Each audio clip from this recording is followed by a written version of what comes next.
ಹಾಯ್ಕೊಂಡು ಮರಣ. ಹೌದು. ಹಾವು ಕಚ್ಚಿ ಯಾರು ಮರಣ ಈಗ ಅದೇ ಅವನಿಗೆ ಹಾವು ಕಚ್ಚಿಲ್ಲ. ಅಂದ್ರೆ ಹುಡುಗರಿಗೆ ಆಕ್ಸಿಡೆಂಟ್ ಆಗುತ್ತೆ, ಬಾವಿಗೆ ಬೀಳ್ತಾರೆ. ಮತ್ತೆ ಹಾವು ಎಲ್ಲ ಮತ್ತ ಪೇಪರ್ ಹಂಗೆ ಮ್ಯಾಲೆ ಬಳ್ಳಿ ಹಾಕೊಂಡು ಸತ್ತ, ನೀರಿಗೆ ಬಿದ್ದು ಸತ್ತ. ಆರೆ ಹಾವು ಕಚ್ಚಿ ಅವ ಸೈತ್ ಅಂದ್ರೆ ಯಾರಿಗಾರು ಸಾಯಿಲ್ಲ ಅಂತ. ಯಾಕೆ? ಅಂದ್ರೆ ನಾವು ಕುಡುಕರಲ್ಲ, ಹೀಗೆ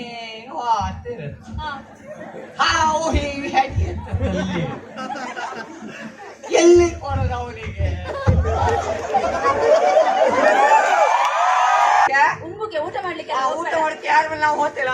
ಕಾರಣ ಎಂತ? ಕಾರಣ ಎಂತ ಇಲ್ಲ, ಈಗ ಕೊರೋನಾಗಿಂತ ಇನ್ನೊಂದು ದೊಡ್ಡ ರೋಗ ಬಂದಿದ್ದಂತೆ. ಮರಣ ಅಲ್ಲಿ ವರುಣ ಅಲ್ಲಿ ನಾವಿತ್ತ ಎಂತ ಕೊಡ ಹೇಳು.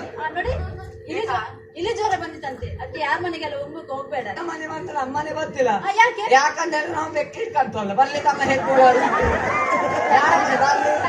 ಅಲ್ಲ, ನಿಮ್ಗೊಂದು ಪ್ರಶ್ನೆ, ಅಪ್ಪ ಮೇಲ ಮಗ ಮೇಲ?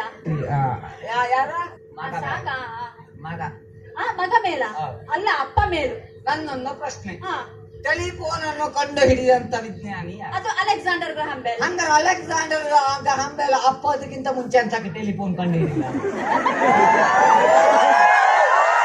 ನಿಮ್ಮಿಂದ ಗವರ್ಮೆಂಟ್ ನಡೆಯುತ್ತಾ? ಅದು ಕರೆಕ್ಟ್. ಹೌದು, ಅದು ಕರೆಕ್ಟ್. ನೋಡಿ, ಈಗ ದೇವಸ್ಥಾನಕ್ಕೆ 200 ಜನ 300 ಜನ ಕೊರೋನಾದ್ದು ಸ್ಪೆಷಲ್.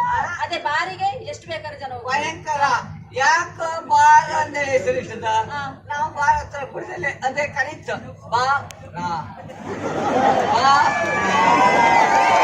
ಎಂತ ಮೈ ಮುಟ್ಟಿ ಮಾತಾಡ್ತು? ಮೈ ಮುಟ್ಟಿ ಮಾತಾಡಿಲ್ಲ.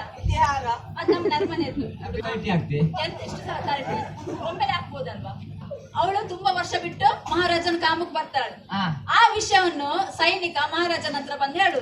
ಈಗ ನಿನ್ನ ಶಿಷ್ಟ ಪೌರಾಣಿಕ ನಾಟಕ. ಹೌದು. ವಿಷಯ ಹೆಂಡತಿ ಅಭಿಮಾನಿ ಹೇಳ್ತಾ, ಗಂಡ ಕಾಯ್ತಿತ್ತ, ಹೆಂಡತಿ ಎಷ್ಟೊತ್ತಿಗೆ ಒತ್ತಡ ಅಂದ್ರೆ ಅದು ಒಂದು ಪೌರಾಣಿಕ ನಾಟಕ. ಸೈನಿಕ ನಾನು ಕಲ್ಸಿಕೊಡಿ. ನೀವು ಮಹಾರಾಜ ನಂಗೆ ಆಕ್ಟಿಂಗ್ ಕಲ್ಸಿಕೊಡ್ಬೇಕು. ನಾನು ರಾನು ಕುಮ್ಮಿದ ಮೀದ ಪಣಕುರಯ್ಯ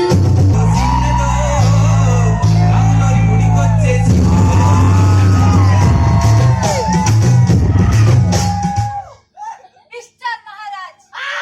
ಮಹಾರಾಜ್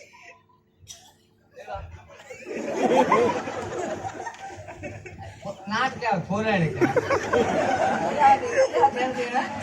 ಮಿಸ್ಟರ್ ಮಹಾರಾಜ್ ಏನು ಮಾಡ್ಕೊಳ್ಳ ರೌಡಿ ಬಂದಂಗಿದ್ದ ಮಾರ. ಸೆಂಟಿ ಪಾಪ ಒಂದು ವಿಷಯ ಸೈನಿಕ ಬಂದ ಹೇಳಿದ್ರೆ ಭಾರಿ ಖುಷಿ.